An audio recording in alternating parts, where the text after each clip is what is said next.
Hello, guys, welcome to this podcast, Everyday Talkies, which ironically does not come out daily.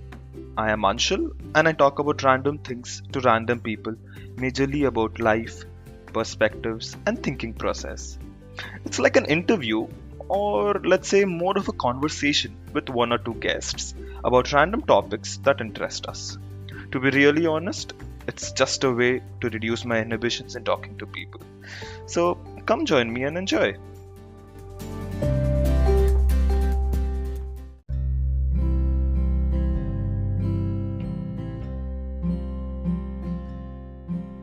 Hey guys, welcome to the new episode of Everyday Talkies? Trekkies? Okay, Everyday Talkies. Sorry. Getting confused there. It's been a really long time. Not really, मतलब एक week ही हुआ है. But I mean, it's been a long time between episodes, between yeah, recordings. yeah, between recordings, that's for sure. Like the last, I think the one we recorded was the one for Lower Decks. And for a regular episode for a Saturday, I think it's been what weeks. It has literally been a month, I guess, that I have recorded an episode, and it's all because of this daily work that I've been getting from office. It's I've been really swamped. So Talk more about that, please. hopefully. So that is why, like, we thought like we have to release an episode this weekend, and I don't know. Last minute, there's only one person I can contact, so I just pinged Pushkar and just asked him that if he has Yeah, something, last minute let's. there's only one person you can contact and he was busy, so you called me. Oh, no way. I directly pinged you, and I thought, we'll have some topics. We were discussing that we'll talk about board games, video games, or probably an episode of a book corner. But apparently, Pushkar is too sleepy for that. I mean, even I'm tired, bro. I've had a week of holidays and I've been sleeping so much that it's tired me out, I'm exhausted. Well, gives us a chance to catch up, right? It's been so long since we catched up as well, and probably talk about some random stuff. I'm still waiting for the Hitchhiker's Guide episode. Like, Oh, please don't I tease don't that to know. everybody. I'm never releasing that. Yeah, viewers, if you're listeners, if you're listening, listeners, if you're Wow. listening, wow. Wow. Gold. You can see Pushkar is so awake right now. I know, like, dude, this is what happens when we do unscripted stuff. Like, literary quotes like that come into the Yeah, but coming to Hitchhikers, yeah, we tried doing Hitchhikers ka review, Hitchhiker's Guide to Galaxy, and apparently it was me, Pushkar, and Vivek, and we botched up pretty bad, right? Like, I don't even know. Like, I tried because I didn't have any episode ideas, so I finally resorted that would it be bad that if I heard that episode once again and tried to edit it and tried to release it, maybe somebody is interested. Yeah, I have a feeling it's not that bad. See, I don't remember much of it, but I remember it started out kind of bad, but by the end we had like some material, even at least for maybe like 10 minutes or so. We did talk about some of the, actual things in the book and everything. Yeah, we did.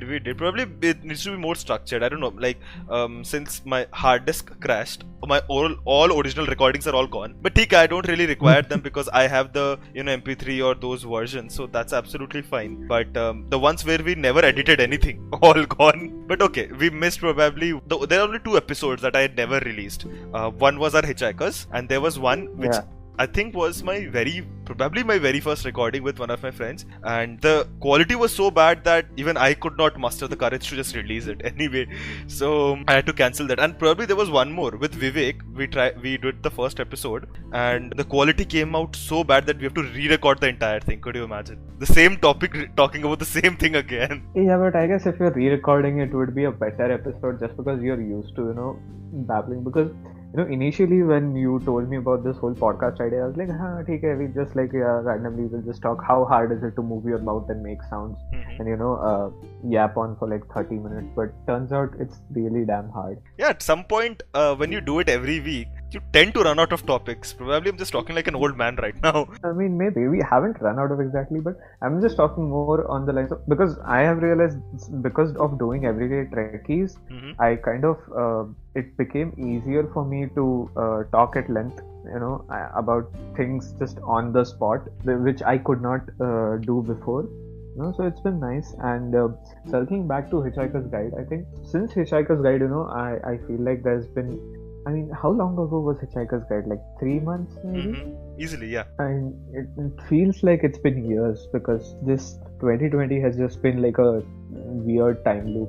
But yeah, since then I've come to I've come to realize that Hitchhiker's Guide might actually be one of the greatest works of sci-fi ever. You know what? Let's do this. If I don't have much fan base, but if I get, let's say, let's keep our numbers very low, okay? Because I really want to do a good Hitchhiker's Guide episode. So, what if I get 5 messages from 5 listeners who listen to this episode? Only 5, not more. That they want an Hitchhiker's Guide episode.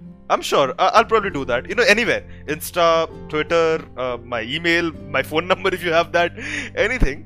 I'm ready to do that. I'll probably convince Pushkar and Vivek to re-record that episode again and probably compress our thoughts, read the book again.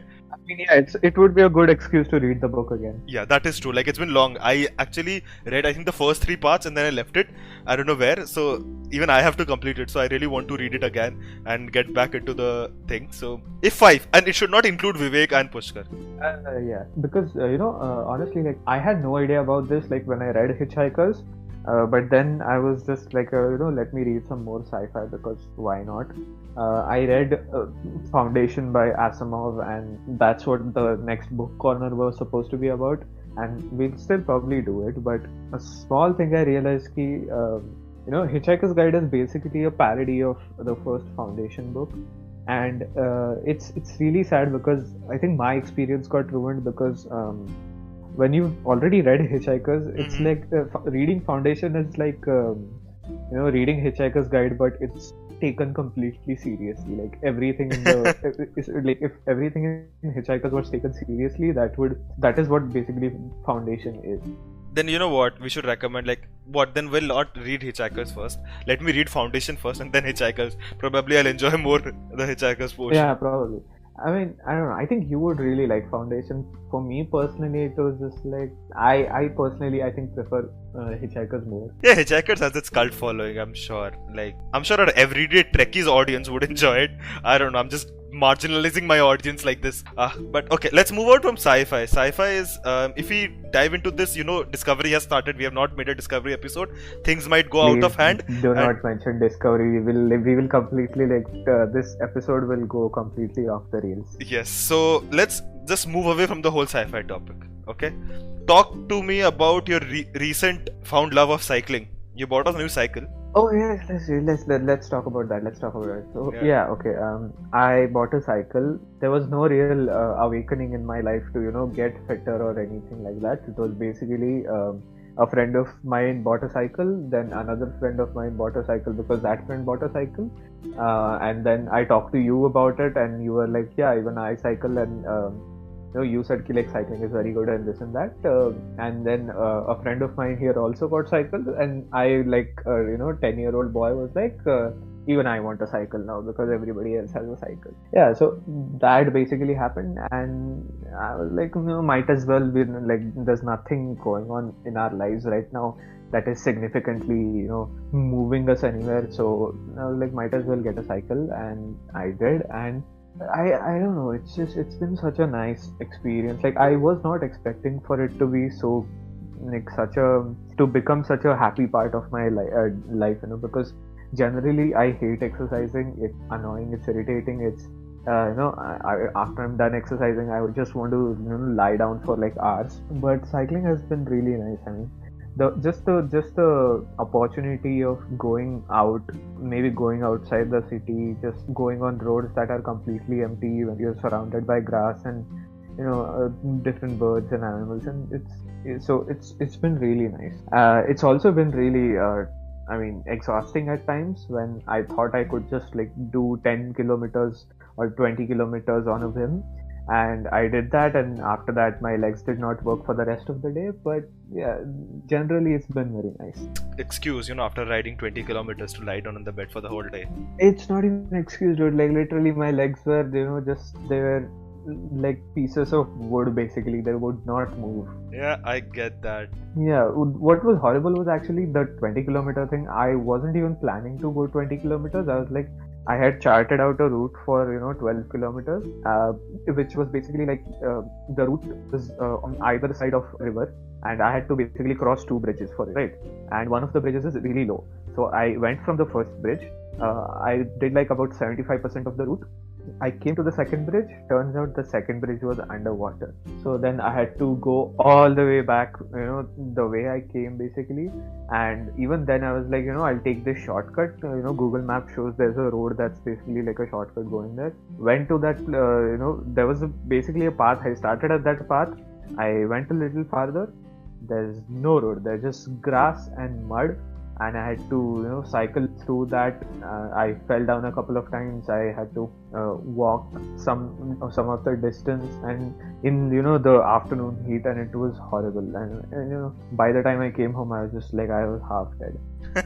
Well, probably if anybody really knows me and hears that I do cycling, they'll basically kill me. I can just, for cycling's sake, I can only show that I did cycling for, I guess, 20 or 30 days, 2018 or something, when there was a cycling challenge, and that's when I got into it. And from then till now, my father has been forcing me to cycle, and I have been a lost cause, basically. Same old problem. Exercising is a pain. I don't know. And cycling in a metropolitan city does not suit me. Yeah, exactly. That's what I was getting at. Like, honestly, I don't blame you. I don't blame anyone who lives in a city who does not want to cycle, because it's absolutely horrible, dude. Like, just the idea of cycling in Bangalore absolutely terrifies me. So you're in Kolkata, I wouldn't even expect you to be going out. Yeah, like, I don't know. My father does it every morning, so I don't know how does he do it, but I remember one similar case when you told me about this, the longest one you did. Even I was charting one. Again, I had a route planned when I did cycling in 2018 or something. So I had this route planned, and when I covered that, it will be approx 20 kilometers or something. And that day I thought that, what, let's push myself. So let's do the 30 kilometer. That's a 30 mark. So I pushed a bit further. Now I had Google Maps and everything. I'm like, okay, yeah, I have Google Maps. If like, I'll know how to reach home because it's a city. Like, how can you be lost here? Right. So, and then I went. It was like a proper road. My school was there. I crossed my school road. I went ahead, and I was around the 20. I don't know. I had done, I guess, I would say 15 or 20 kilometers. I would say, and I thought I'll return back now. And there was a shortcut road, so I'll take that. So it will take me around 30 kilometers. And now, where I was supposed to take a shortcut road, I got confused. In my panic, I forgot how to use Google Maps. Google Maps was showing a shortcut way, but I could not see the way. Apparently, it was under the bridge, and I could not, for my life, figure it out how that road went. And I was like, what should I do? Then I went all the way ahead, it took a U-turn and came back, and that was my longest ride of 50 kilometers. I proudly say that I cycled 50 kilometers, but that was an accident because I had to reach home, and that was once in my life. That's it. Yeah, you did not ride 50 kilometers, you survived 50 kilometers. Yes, for sure. The biggest thing that's kept me going is the fact that I don't live in a city, and I live, near these hills and rivers and everything. So I can, it actually motivates me to go out again and again. Because if it was a city, full traffic and just cars and pollution, I would rather stay at home. Which is, this, like I did that in Bangalore for basically 4 years. Yeah, I know. I lived with you, I guess, for about 2 years. So I'm pretty much evident with that. Okay, that's enough of cycling and sports. Okay, I'm over it. Let's move on to a different topic now. Yeah, let's move to weather. What, weather? Seriously? Yeah, no, I was like, this is like a news channel episode. Now we did like general news. Now we've done sports. We'll move to weather, and then we'll have like maybe a musical performance or something. Well, who's performing for us today? Do you have someone in mind? I don't know, like... Okay, you're the Bengali guy, you are supposed to be good at all the music and stuff. Don't look at me. Okay, isn't this racism of some kind? Or what? Cultural appropriation? I don't know. How? But, you decided that you wanted to come to Kolkata. You told me that you were planning and you wanted to visit. That's what I was coming... invite me sometime, bro. Like, I don't know. Well, my house is here. You know. If I come to Kolkata, you're going to be my roti kapda makan. See, that I can provide. I can be the host, but I will be the worst guide ever. That is for sure.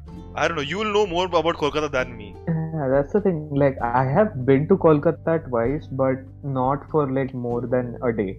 And it's always been like a transitional point to either going to going to northeast or like coming back from somewhere, or from like Delhi or something. I don't know. But I don't surprisingly know that much about Kolkata either. Like, I know people who are from Kolkata, like writers and musicians and all this, but I mean, Satyajit Ray is from Kolkata, and so But why do you want to visit Kolkata?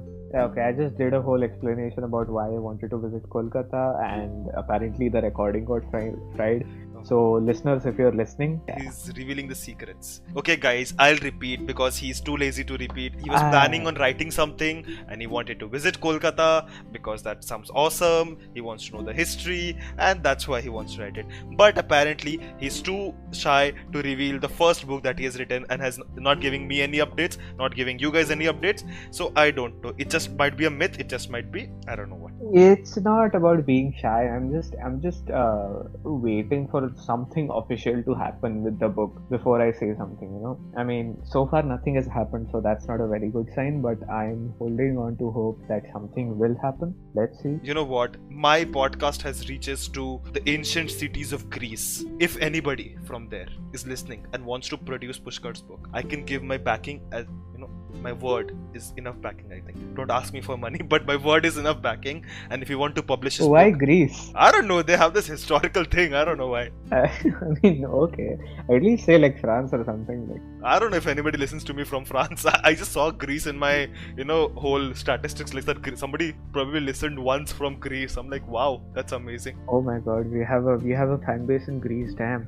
You know, soul listener, if you're listening to this episode right now, we appreciate you and keep spreading the message. Oh yes, absolutely. And if you want to join us, I'll love to host you because I want to learn about Greece, you know. Yeah. Please explain to Anshul that there aren't that many publishers in Greece, or maybe there are. Even I don't know. I don't know. Do you have somebody in Kenya, Mexico, Nepal, Philippines, Congo, Qatar? Oh, I have a listener base in France as well, but it's less than 1%, bro. I don't know. There'll probably be one guy. I do know people in France, but probably your friends listening, nothing else. If it becomes an international bestseller, then I am blowing up. I don't care about you. I am blowing up. You have spent your entire half of the life in this podcast. What else? That's true. I mean, I'm pretty sure if the book blows up, then you will be the first one. You will be like the one who gets the exclusive rights on all the, you know, juicy interviews and behind the scenes and whatever. Done. I don't know what happens with books.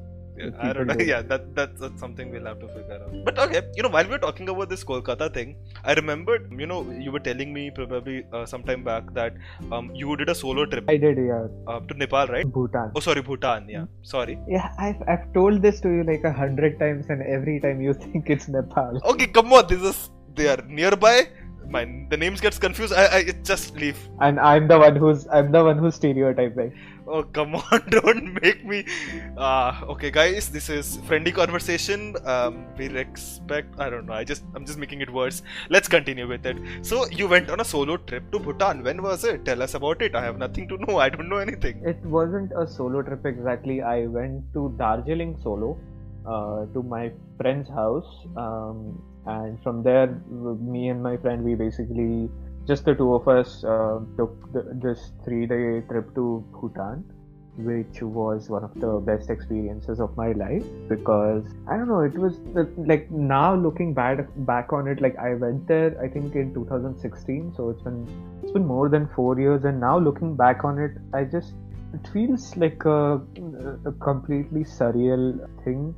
That how did I not die on that trip? Like I was like 4 years ago, I was an idiot. Like I mean, that's a good thing that you feel that. It means you've grown a lot. You know, I'm talking like a dad, but okay. No, I guess everyone feels that way. You know, like you always feel like last year you was such an idiot when you look back on it. But I mean, I think everybody feels that way. But just it's so astonishing to me that me and my friend, we were alone in a foreign country. I mean, even though it's not that much of a foreign country, and like most of the people spoke Hindi and whatever, or English at least, but it's still a dangerous country. I mean, it's not a very developed country, you know.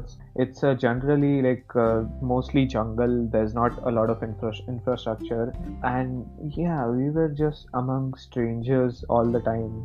And I'm so surprised that nothing, you know, big happened. I mean, I was sure at one moment that I was going to die.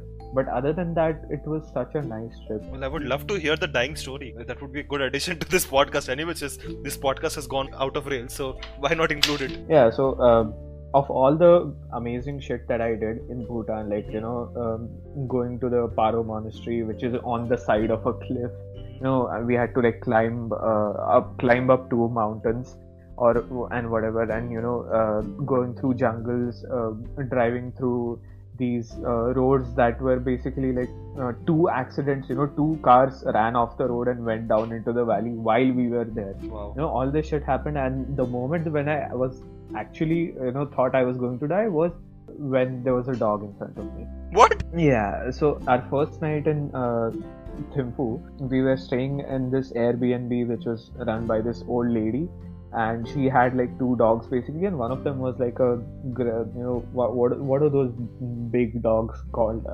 whatever, German Shepherds? no, bigger than German Shepherds even. I think they're called Great Danes or something, I don't know. So it was basically one of those dogs, and I was really like, I used to be really afraid of dogs before that.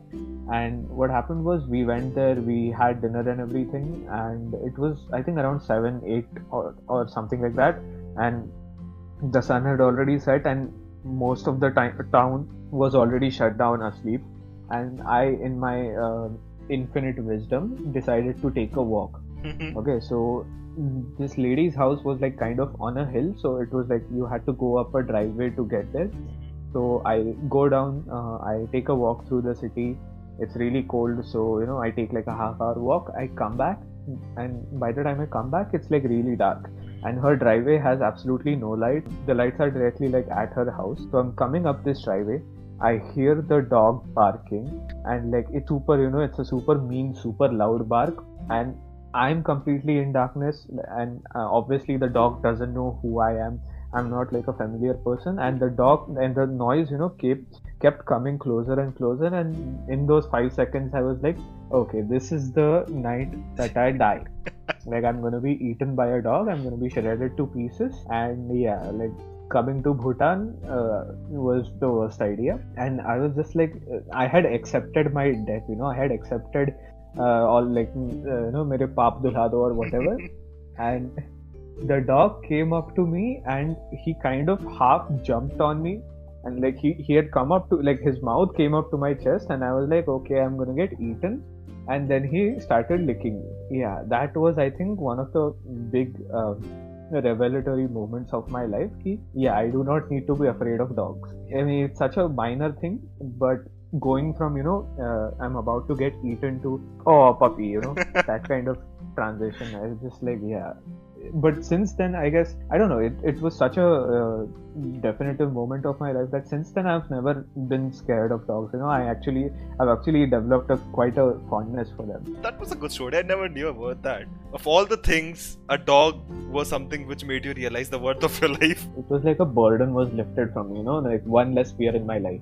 I was like Paul Atreides, fear is the mind killer. I was like, I will face no fear. Yeah, we'll have to plan some trip probably together. But that was a good one. But okay, for somebody, everybody loves traveling. They say they love traveling. I don't know, but I can't say that. I think you're bound to say that you love traveling. I guess it's like a common thing between everybody. If you don't say that, then people just look down upon you. I don't know why. But let's get over that. I mean, I guess people do love traveling. I mean, half of everybody, like everybody's Facebook bio or Instagram bio, whatever it says, wanderlust or whatever. Yeah, something like that. I don't like. For me, traveling is like, I love the destination. Like, I want to visit those places, but the journey to go there, it sometimes gets too much of me. I don't know. Probably a inherent flaw in me. You're the opposite of the it's about the journey and not the destination. You're like the opposite of that. Yeah. I'm actually the opposite of it. Like, you enjoy the destination. Like, once you go to the destination, yeah, I can take a walk alone and all of that, explore the destination. I love doing that. But journey of reaching to the place, probably taking a flight or a train or I don't know, whatever, ship probably for that matter. I don't know whether I'll enjoy that. I think I just figured out why you love Star Trek so much, because they have transporter technology. Oh damn, yeah. It's like, that is your ultimate dream. Yes, that would be really my ultimate dream. Yeah, transport to the pyramids of Giza, just to see it and like come back. Yeah, but for somebody who wants to do a solo trip, because people say that they are wanderlusts and they want to go on a solo trip and everybody, but I've hardly met anybody who does that. So, what would you say to them about your experience? Like, experience, I've not had much. Like, I haven't done that many solo trips. Like, I've done trips with friends, And like my only one truly solo trip has been, I think, to Pondicherry.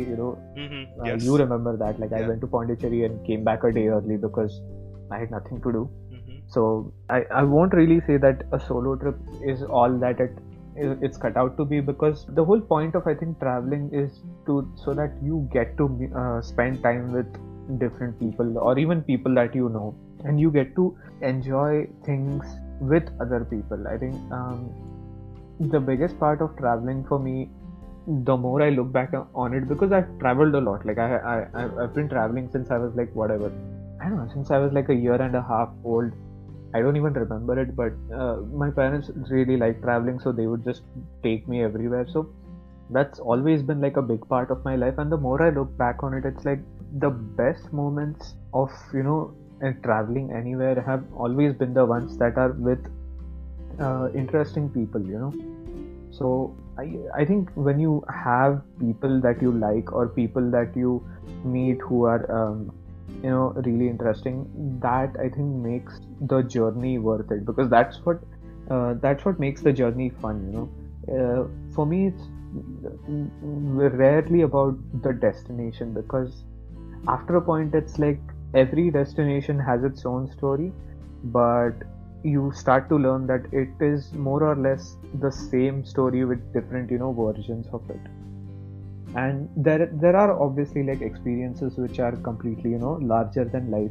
Like you will never have an ordinary experience if you trek up to the Tiger's Nest Monastery, or if you say, I mean, I haven't been, but if you say go to Machu Picchu or something like that, it's never going to be like a normal experience. But generally, if you're traveling anywhere, I think it's the most fun when it's with interesting people. But that said, I think it's also very annoying traveling in like one of those traveling agencies, and you have like groups, and you have like a group bus, and people are like, the guide will be like, oh, look at this thing, okay, moving on, now look at that. Those are the worst. Yeah, that is the most horrible kind of traveling. I mean, I don't understand why people do that. Like my parents started recently traveling abroad. They're like at that point in their life, like just सब कुछ देखना है मरने से पहले. Like I don't know why they do that, but they do that. And so their whole thing is just go to foreign countries with a traveling agency and just look at stuff and then come back. And it's like you don't experience anything really. Like you just look at the Leaning Tower of Pisa, and it's just like there's no connection. For you, it's more or less just a piece of rock that is slightly tilted at an angle. Yeah, I mean, I don't know how you could have any kind of fun with it, or any kind of meaningful connection, with it. Yeah, makes sense. I absolutely relate to that. But I don't know. I've never traveled with a traveling agency, if I remember. But yeah, like huge groups and then somebody just taking you from place to place. Yeah, that sounds like a drag. But I understand some people are more like they just, I don't know. They say that they're in love with that idea rather than just doing it. So probably having the fact that the fear of missing out, having a FOMO of not seeing Leaning Tower of Pisa. I guess it is mostly that, because it's become such a trend in our society, and like old people. It's like if you're old enough and rich enough, you obviously, like, how come, like, you haven't seen Europe and this and that. It's like, what is the point? Yeah, like I figured that do visit there, but I would say on your own terms. Like figure out the way, plan your own itinerary. Like yeah, do it on your own terms, or figure out there. Like I don't care, but just going by a travel agent. Now I think it's become more like just like a statement that you can say, like, oh, we've been to Europe. That's it. Like that is like it's become some sort of like a social currency, like that you can basically just tell other people you've been to Europe, and suddenly you're like, I don't know, you're sophisticated, or you have a bigger status or something. But you never know. Like at least if we travel, if we get enough money to travel there, I'm sure we are not using travel agents. No, obviously not. Like, I will always be like thankful to my parents for giving me the travel bug. I don't know, whatever happens in my life, I know that I'll always be traveling here or there somewhere, by whatever means, or by on what in whichever way that is possible, and try to experience it the way I want to. Well, I'll wait for the transporter to be built, and then I'll figure out new destinations. And Hitchhiker's Guide to the Galaxy is laughing on. So, circling back to sci-fi because we cannot not do that. The whole reason Hitchhiker started, I don't know if you've read that introduction or foreword or whatever by Douglas Adams, Yeah, but he had the idea for Hitchhiker's Guide when he was, backpacking through Europe, and one night he was just roaming the streets of some random town in Europe, and he was like drunk off his ass, and he was just lying there on the street somewhere, and he just thought of this random idea that I don't know if you know about these, but there used to be like travel guides for I people know. who wanted to travel on a shoestring. Yeah. So I think that's so interesting to me because that was he says that he had the first idea to write a Hitchhiker's Guide, something like Hitchhiker's Guide, when he was drunk that night, and then like 7 years later he wrote it. But I think it's so interesting because even when I think about why I write sci-fi or when we consume sci-fi, I think Star Trek essentially is more or less about traveling. You are explorers, like you are traveling to different places to experience different cultures and this and that. And even the sci-fi that I write, that's all secret, whatever. Yeah, even the sci-fi that I have written, it's all about these characters who travel to new places, go on unexpected journeys and end up finding things that they never would have found if they had like planned to find them. It's like Makes on the sense. roads that you never expect that you find the things that you are looking for. It's like a weird thing to explain, but yeah. Okay, yeah. It's basically this. It's the thing that Master Oogway says in Kung Fu Panda. It's like every person meets his destiny on the road he takes to avoid it, or something like that. You brought back Kung Fu Panda. As high point we can get for to end this episode. Yeah, Kung Fu Panda is like one of the greatest works of philosophy out there. And I'm not even being like funny about this. No, Like, it's absolutely the true. whole- It's absolutely true. And Oogway being, I think, one of the greatest characters apart from Poe. I mean, there are such underrated movies. Okay, like we'll do maybe another episode about Kung Fu or something. I don't know. Okay, we need 5 more messages for that then. Okay, I seem like a person who's looking for friends now. I'm just looking for 5 more messages from random fans. Yeah, it's okay. Tinder download kar le. Yeah, just download Tinder and looking for people for my podcast. Oh no, that just would be a very very bad idea. But you never know. Okay, don't give me such bad ideas. I mean, it's like might as well, like. Oh, just shut up. Let me end this episode. Okay, guys. Like use Tinder for some good. It's like you're looking for people for your podcast because that connection will last longer. Okay, I don't want to indulge in this conversation, nor I want to be a part of this whole thing. So let us go ahead and end this episode. It has Okay, already... listeners, if you're listening, send us like 15 messages What the and hell? Anshul will get on Tinder for you. My parents will be the first one to message me because they want me to find somebody soon. Oh, I can help you with that. Oh, let's. Oh no. Yeah, we can do a separate series about Anshul getting married. This is getting cut. This is not getting put in, guys. Thank you so much for listening. Like, do not cut this. Apparently, Do not cut Pushkar this. has gone This really needs off to the stay rails. in. The episode is called Off the Rails. Thank you. We'll meet again next week with something This else. needs to stay Thank in. you, everybody. Bye bye. Good night. Oh, what the hell? Bye, guys. Bye. Okay, bye. See you again.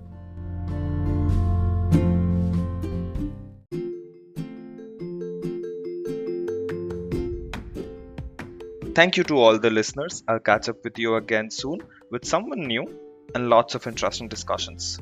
So, bye.